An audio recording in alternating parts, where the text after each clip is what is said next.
일반적인 부동산 시장 그리고 그에 따른 문제점들에 대해서 사실 우리도 알고 있고 정부도 알고 있는 것 같습니다. 이 다양한 대책들을 내놓고 있는데 문제가 해결이 되고 있는 걸까요? 자, 지금부터는 이 대책들의 특징과 그 실효성에 대해서 우리 최백은 교수님의 의견을 들어보도록 하겠습니다. 다시 한번 박수 부탁드리겠습니다. 정부가 내놓은 대책은 원래는 이제 두 가지였었습니다. 그러니까 아까 이제 8월 달에 내놓은 대책 같은 경우는 정부가 보는 것은 다주택자, 집을 많이 갖고 있는 사람들이 이 투기적인 수요가 이게 원인이라고 진단을 했어요. 그래서 다주택자들이 이 부동산 투기를 못하도록 하자 그래가지고 이분들에 대한 그러니까 소위 말해서 대출을 그러니까 억제시키는 방향으로 하나 초점을 맞추었습니다. 그다음에 또 하나는 이제 그러니까는 내가 부동산에 투자했을 때 거기로 발생되는 기대 수익이 굉장히 높다고 생각하기 때문에 하는 거예요. 기대 수익이 만약에 예상 안 되면 안 하죠. 할 사람들은 없죠. 집을 살 사람들은 없죠. 그렇죠? 그러니까 그 기대 수익률을 낮추려면 결국 그러니까 그 기대 수익 본 것의 일부를 세금으로 환수하겠다. 이게 이제 9.21 대책인 겁니다. 원래 이 두 대책이 정부의 그러니까 기본적인 입장이었는데 정부가 하나 더 추가했죠. 공급을 늘리겠다. 근데 이게 제가 이제 정부의 원래 대책이 아니라고 하는 이유는 지난해 8월 달에도 부동산 대책이 나왔었는데 정부 부동산 대책이 효과를 별로 보지 못하면서 이 부동산 시장에 대해서 진단하는 다양한 목소리들이 있는데 그 중에 하나는 뭐냐면 공급을 늘려라. 이게 어떻게 보면 간단한 논리입니다. 자, 우리가 상품의 가격이 오르게 되면 집도 이제 그러니까 상품이라고 볼 수 있겠는데 가격이 오르는 이유는 수요와 공급을 가지고 설명할 때 수요가 공급보다 많으니까 오르는 게 아니냐. 그럼 이 문제 해결하려면 공급을 늘리면 되는 거 아니냐. 뭐 이런 식의 논리인 거죠. 그래서 공급 대책이 없는 한 부동산 가격 잡기 힘들다. 뭐 이런 식의 이제 그러니까 주장을 하시는 분들이 많이 있었어요. 특히 뭐 이제 건설업체 같은 경우는 또 제가 굉장히 이제 선호하죠. 그런 주장을요. 네? 자기들 사업에 이제 그러니까 도움이 되니까요. 근데 거기에 대해서 이제 정부 입장은 아주 완강했었습니다. 공급 문제 아니다. 그리고 공급은 충분히 지금 이루어지고 있다. 그랬었어요. 그런데 올해 이제 입장을 바꿔서 거기에 그러면 이제 그런 주장에 굴복한 거죠. 그 목소리에. 그래서 공급을 소위 말해서 3기 신도시를 건설하겠다 이런 걸 발표했죠. 근데 지금 일부 지역에서는 집값이 안 오르고 그래가지고 굉장히 그러면 스트레스도 받아요. 그 지역 주민들은요. 다른 지역은 막 오르는데 우리 지역은 안 올라. 그럼 엄청나게 이게 그러니까 그래서 이미 그러니까 많은 지역에서 지금 반발이 막 이제 일어나고 있는데 그래서 그 3기 신도시가 제대로 진행이 될지 안 될지는 모르겠는데 지금 많은 지역의 주민들이 반대도 하고 있고 그렇기 때문에 근데 사실 이 부동산은요 아까 얘기했듯이 지금 비정상적으로 오르는 상황 속에서는 공급을 해봤자요 지금 우리가 공급을 했을 때 그 공급을 된 주택을 매입하는 사람이 기존에 있는 사람들이 또 매입을 할 가능성이 높아요. 많은 부분을. 그럼 없는 사람들한테 이게 주택이 돌아가면 괜찮은데 이게 있는 사람이 또 매입을 해가지고 하게 되면은 이 부동산 문제 해결 안 되지요. 그렇죠? 그래서 지금 그러니까 주택이 그러니까 시중에 그러니까 공급이 부족해서 생기는 문제가 아니라 투기적인 수요 이런 것들 때문에 지금 이제 그러니까 많이 생기는 부분이란 말이에요. 자, 그러면 이제 우리가 그 중에서도 우리가 가장 뜨거웠던 하나의 이슈 중에 하나가 지난 9월 22일 날 이제 세금을 이제 올렸었죠. 저희 종부세라고 해가지고 우리가 종합부동산세의 이제 준말인데 우리가 부동산이라는 것은 하나의 재산입니다. 재산이기 때문에 재산을 갖고 있으면 우리가 재산은 세금을 내게 되어 있습니다. 소득이 있으면 세금을 내듯이 재산도 있으면 세금을 내게 되어 있습니다. 근데 우리가 집을 갖고 있는 분들은 누구나가 다 세금을 적던 많든 간에 세금을 내고 있습니다. 내는데 종합부동산세는 뭐냐면요. 종부세는 뭐냐면은 일종의 일정 규모 이상의 그러니까 주택을 가지고 있는 사람들. 금액으로요. 일정 규모 이상의 고가 주택을 가지고 있는 사람들한테 더 세금을 내라고 하는 일종의 누진세인 겁니다. 근데 이 대책을 발표하고 나서 굉장히 우리 사회에 그러니까 우리가 일부 이제 뭐 저희 언론들에서는 세금 폭탄 뭐 이런 식까지 얘기하면서 굉장히 많은 이제 이슈들이 쏟아져 나왔었죠. 종부세 혹시 내시는 분 있으세요? 내고 싶어요. 그러니까 지금 내고 싶다는 얘기가 나왔듯이 종부세는 아무나 내는 게 아닙니다. 아무나 내는 게 아니에요. 종부세 내려면요, 대략 한 9억 원 이상의 자기 집 가격이, 집의 현재 실거래 가격이 한 9억 원 이상 정도는 돼야지 낼 수 있습니다. 그러니까 진짜 내고 싶어요. 그렇죠? 내고 싶어요. 내보고 싶어요. 이번에 정부의 그러니까 세제 개편으로 인해 가지고 세금이 조금이라도 늘려면, 더군다나 늘려면 어느 정도 돼야 되냐면 한 약 18억 원 이상짜리 집을 갖고 있어야 됩니다. 그러니까 9억 원에서 18억 원 사이에 있는 분들은 지금까지 내던 종부세를 그냥 내는 것이지, 이번에 그 종부세 세율을 올린 것에는 영향을 전혀 안 받습니다. 전국적으로 종부세를 내시는 분이 어느 정도 될 것 되냐면 국세청에서 그러니까 가장 최근 조사한 게, 지난해 조사한 게 2016년 자료가 있는데 거기에 한 2% 정도 됩니다. 그리고 이번에 세금을 개편을 해가지고 적용되는 사람만 하게 되면은 1.6% 정도뿐이 안 돼요. 근데 이게 2%, 1.6% 또 이렇게 조심해서 들어야 될 문제가 뭐냐면요, 주택을 가지고 있는 사람 대비 2%, 1.6%인 거예요. 근데 아까 제가 주택을 안 가지고 계신 분들이 한 45% 된다 했잖아요. 그러니까 이것까지 포함해서 계산하게 되면 더 낮은 거죠. 전체 가구에 대비해서 보게 되면요. 그렇죠? 그렇죠? 훨씬 더 낮은 거죠. 그렇죠?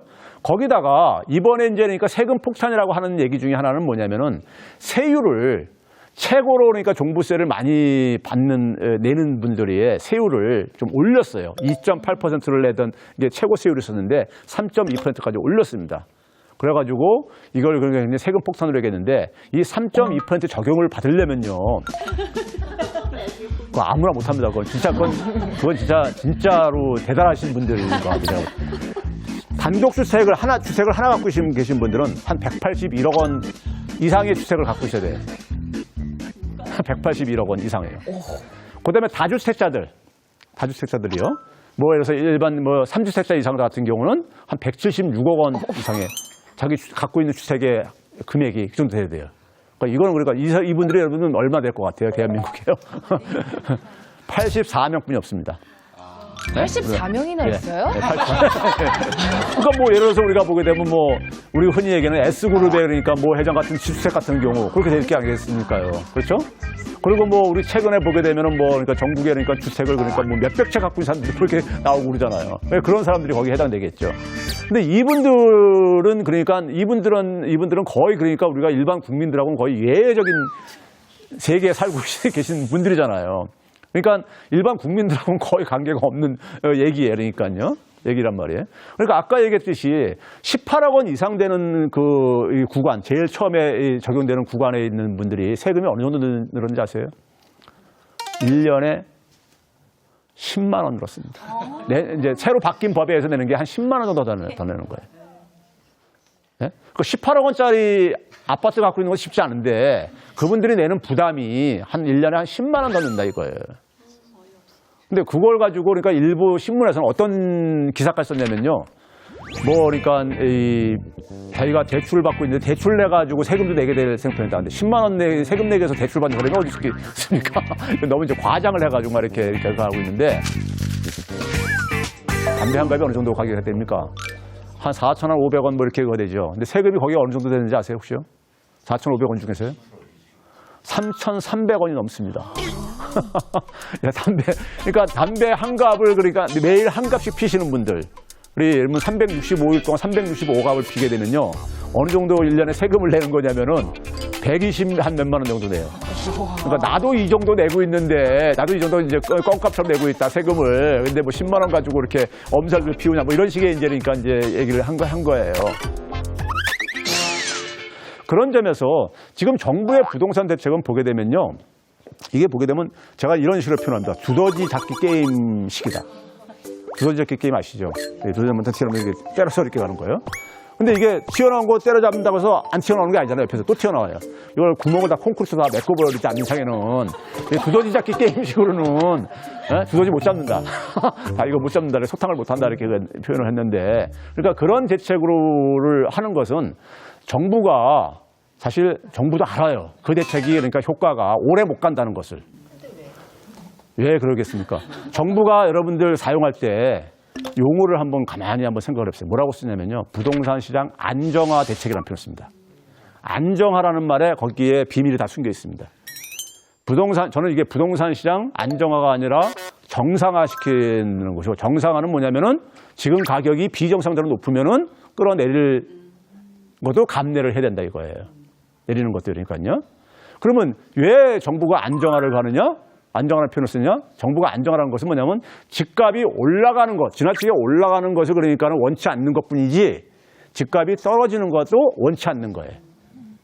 그러니까 오르더라도 적당히 조금씩 오르는 거는 이건 허용하겠다 이거예요. 그러니까 쉽게 얘기하면요. 왜 그러냐면은 집값이 떨어지게 되면은 그 집을 가지고 있는 사람들은 불만이 생긴단 말이에요. 그 표가 떨어진다 이거죠. 그러니까요. 그렇죠? 거기다가 집값이 떨어지게 되면 그걸로 끝나는 게 아니라 경기 침체로 또 이어질 수도 있어요. 그러니까 굉장히 이건 인기 없는 정책일 수가 있는 거예요. 설사 그게 필요하다 하더라도 내 다음 정권에서 해야 되는 거지 내가 하면 안 되는 거예요. 내 손에 피 묻히기 싫다 이거예요. 그러니까요. 그래서 어느 나라나 부동산을 그러니까 정상화시킨 정권은 제가 지구상에서 못 봤어요. 지금까지요. 공부하면서 보면. 그러다 보니까 정부가 그러니까 굉장히 지금 위험한 뇌줄타기 게임을 하고 있는 거예요. 그러니까 그러면 부동산 시장을 그러니까 이걸 그러니까 이 정상화시키려고 하는 의지가 없으면은 결국은 그러니까는 올라갈 가능성이 높은 거예요. 계속해서. 그러다 보면은 결국은 이제 뭐 가계부채도 계속 증가할 수 있고 그러다 보면 결국 어떻게 되느냐? 결국은 막을 수 없는 상황까지 올라갔다가 터지고 난 다음에 그 다음에 이제 사후 대책, 사후 수습하는 이런 식으로 항상 합니다. 그런 식으로 해요. 그런 점에서 현 정부의 지금 그러니까 이 부동산 대책은 제가 볼 때는 굉장히 이 기본적으로 안정화라는 용어에 다 있고요. 그래서 그 SBS라는 그 방송에서 그 여론조사를 했더라고요. 대책이 효과가 있겠냐 없겠냐는데 집을 가지고 있는 사람들은 주택 공급에 대해서 지지한다는 이제 뭐 이렇게 이게 조금 더 높았고요. 집이 없으신 분들은 주택 수요를 억제하는 쪽이 좀 더 높았어요. 비율이요. 거기에 여러분들 되게 답이 있습니다. 자, 주택을 갖고 있는 분들은 뭘 원해요? 주택 가격이 오르는 걸 원할 게 아니겠습니까? 주택 공급 정책이 주택 가격을 올린다고 알고 있는 거예요. 그러니까 경험적으로. 전문가들이 암만 거기에 뭐라고 얘기하더라도 일반 국민들이 더 정확하게 알고 있어요. 경험적으로. 진짜입니다. 경제는 상식이에요. 그러니까 일반 국민들이 알고 있는 거예요. 공급 정책으로 하게 되면 주택 가격이 오른다. 그런 거 알고 있는 거예요. 그러니까 그걸 또 선호하는 거죠. 근데 주택이 없으신 분들은 수요를 억제시키는 것을 더 훨씬 더 선호하는 걸로 나타났어요. 여론조사에서요. 그분들은 뭐냐면은 수요를 억제하는 것이 주택 가격을 내리는 데서 효과가 있다고 보는 거죠. 그러니까 일반 국민들은 정확한 걸 알고 있는데 대부분이 알고 있는데 전문가들이 그걸 가지고 그러니까는 이해관계 섞어 이게 맞물려 가지고 거기에 굉장히 복잡하게 막 얘기를 만들죠. 그래서 일반 국민들이 막 무슨 얘기인지도 알아듣기도 힘들게. 그렇죠? 근데 그러니까 그런 얘기 듣지 마시고 여러분들은 여러분 상식까지 판단하면 그게 가장 정확할 겁니다. 자, 네, 이걸로 마치겠습니다. 감사합니다. 자, 여러분 질문 키워드 다시 한번 준비를 해주시길 바랍니다. 두 번째 강연 너무 재밌게 들었는데요. 아, 그래요? 네. 그럼 제가 교수님께 여쭙겠습니다. 네. 지금 당장 써먹을 수 있는 거 말고 네. 교수님이 생각하시기에 이 부동산 시장의 정상화를 위한 대책, 정책 무엇이 있을까요? 단순해요. 네. 제가 아까 부동산 가격이 지나치게 오르는 거는 많은 분들이 부동산을 투자를 하든 투기를 하든 간에 거기서 많은 기대 수익을 예상하기 때문인 거예요. 그렇죠? 그 수익률을 그러니까 낮춰주게 되면 해결되는 것이고 그래서 우리가 많은 전문가들 중에서 그러니까 이제 좀 이제 생각이 있으신 분들이 보유세를 그러니까 늘려야 된다 하는 얘기가 그 얘기예요. 그러니까 우리가 종합부동산세도 이제 이 보유세가 되겠는데 이 세율을 그러니까 더 높여가지고 그 부동산을 투자나 투기를 해가지고 얻는 이익이 사회 평균적인 수익 이상으로 나오지 않는다는 믿음을 줘야 돼요. 그러면 전혀 안 한다고요. 이 집을 가지고 그러니까 아까 얘기했듯이 집 가격이 너무 지나치게 오르게 되면 많은 부작용을 만들어낸단 말이에요. 근데 많은 이 집 가격이 오르는 걸 막는 것은 간단해요. 그 집 가격이 오르는 것부터 발생하는 이득을 그러니까 없애주면 되는 거잖아요. 그럼 안 할 게 아니고 관심들 안 가질 게 아니겠습니까? 근데 너무 그걸 다 간단한데요? 너무 간단한데요? 모든 해답은 사실 네. 간단해요. 네, 알겠습니다. 아니 사람들이 그냥 기본적으로 집이라는 것을 이게 무슨 그러니까 돈벌이 대상이 아니라 그냥 거주하는 곳으로 인식을 주게 되면은 그러면 우리가 많은 문제들이 해결되잖아요, 사실은요. 네. 그렇죠? 감사합니다. 여러분 이제 여러분 질문을 받을 텐데요. 여러분 질문 키워드 들어주시고요.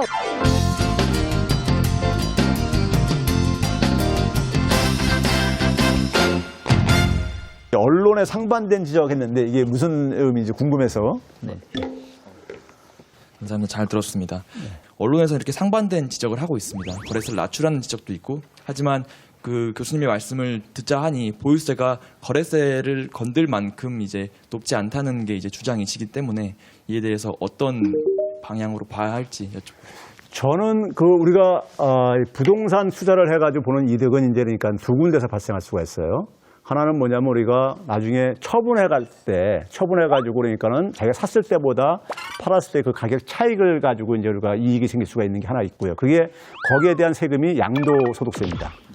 양도소득세고, 그 다음에 이제 집을 보유하고 있으면서 그걸로부터 그러니까 임대소득 같은 게 생길 때 그게 이제 우리가 자본이득이라고 이제 하는데 자본이득 거기에 대한 세금을 매길 수 있는 게 그게 이제 보유세 같은 경우에요. 특히 뭐냐면 보유세를 더 그러니까 우리가 강화시키게 되면은 보유세를 강화되면 내가 이 집을 그러니까 보유함으로써 그러니까 얻는 임대소득이라든가 이런 것들이 줄어들게 되는 거란 말이에요. 그러면 이분이 팔려고 할 거예요. 팔 때 그러니까 지나친 이득을 못 보게 하는 또 하나의 장치가 양도소득세 같은 경우에 그러니까요. 그러니까 소위 말해서 이제 불로소득을 그러니까 사회가 이제 환수를 하는 거죠. 그렇게 됐을 때 그러면 그분들이 그러니까 집을 쉽게 처분을 해주기 하기 위해서 그 두 부분만 제대로 그러니까 불로소득을 환수만 할 수 있다면은 거래세는 대폭 낮출 필요가 있다고 봐요. 거래세는요. 거래를 도와줘야 되는 거니까는요. 그런데 이제 우리가 거래세를 낮추려고 주장하시는 분들이 지금 보유세가 지금 현 단계의 보유세가 그냥 높다고 얘기하는 거예요. 이게 앞뒤가 안 맞는 얘기죠. 그러니까 보유세도 그러니까 너무 높으니까 좀 낮추고 거래세도 낮추고 하는 얘기는 이거는 그러니까 집 있는 사람들이 그러니까 더 이제 혜택을 보고 더 투기를 열심히 부채질하는 것이죠.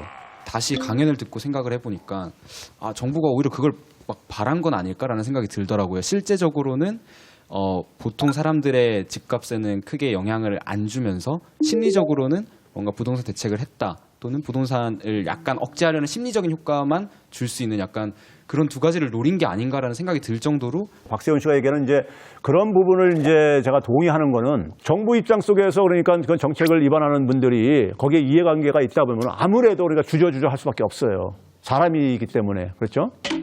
그러면 이제 그런 상황 속에서 정부가 사실은 이번에 최고 세율을 2.8%, 3.2% 올렸다는데 이걸 맛배기로 하나 올린 거예요. 맛배기로. 네? 그러니까 일부 언론들에서 그러니까 그걸 가지고 이제 한다면은 그 집에 아까 했지 84명에 해당되는지 안 되는지 모르겠지만은 그분들이라서 그러니까 그렇게 열을 받으셔서 그런지 모르겠지만은 그걸 맛배기로 한 주고서는 우리가 다 했다 이렇게 이제 얘기를 하고 싶은 이제 이런 게 있는 거죠.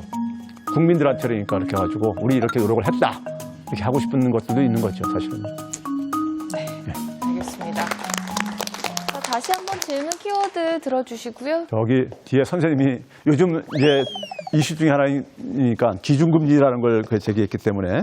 예, 우리나라 기준 금리가 지금 미국에서 발표한 하고 한 0.75% 차이가 나는데 굉장히 진퇴양난에 놓여 있는 것 같습니다. 제가 이렇게 생각하기에도 이렇게 이 상태에 올 연말 안에 어떻게 좀 조정이 좀 가능해야 될 것 같은데 교수님이 생각하실 때는 기준 금리 조정이 어느 식으로 가야 좀 우리 경제가 안정적으로 성장이 될 수 있을까 해서 질문을 드려봅니다. 지금 이순푼 선생님이 정확하게 표현을 했는데요. 지금 한국은행이 진퇴양난에 빠져 있어요.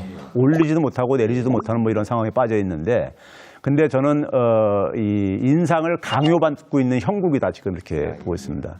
인상을 할 수밖에 없는. 그러니까 우리가 외환 보유액이 4천억 달러가 넘을 정도로 충분히 확보하고 있어가지고 대규모 자본 유출이 단기간 내에 이루어질 가능성이 없다고들 많이들 얘기를 하지만은 우리가 그 측면만 볼 게 아니라 지금 많은 취약한 신흥국가들, 터키를 비롯해가지고 우리가 거론되고 있는 이런 많은 나라들이에서 문제가 터졌을 때 이게 전념이 됩니다. 금융시장은 다 이게 연결되어 있기 때문에 전념이 되어져요. 전념이 되게 되면 우리나라에서도 자금 유출이 충분히 발생할 수 있다는 거죠. 그리고 또 한 가지는 뭐냐면은 결국은 부동산 하면 우리가 자동 완성으로 생각나는 단어 혹시 부동산 투기? 빚내서 비싸게 하는 데가 정책이에요. 빚내기 쉽게 해줄 테니까는 집을 사라. 투기를 굉장히 조장을 한 거예요. 부채도 자산이다 이런 말을 했는데 있어요. 저는 마약과 같은 거라고 비유합니다. 가계 부채 문제와 부동산 문제는 거품을 키우는 거고 하락하는 것도 그러니까 우리가 감내를 해야 된다 이겁니다. 후유증을 우리가 어떻게 최소화시킬 것이냐. 가계를 구제하는 방식으로 제가 얘기하는 것이 장구판 양적 완화를 하자 이 얘기를 하는 건데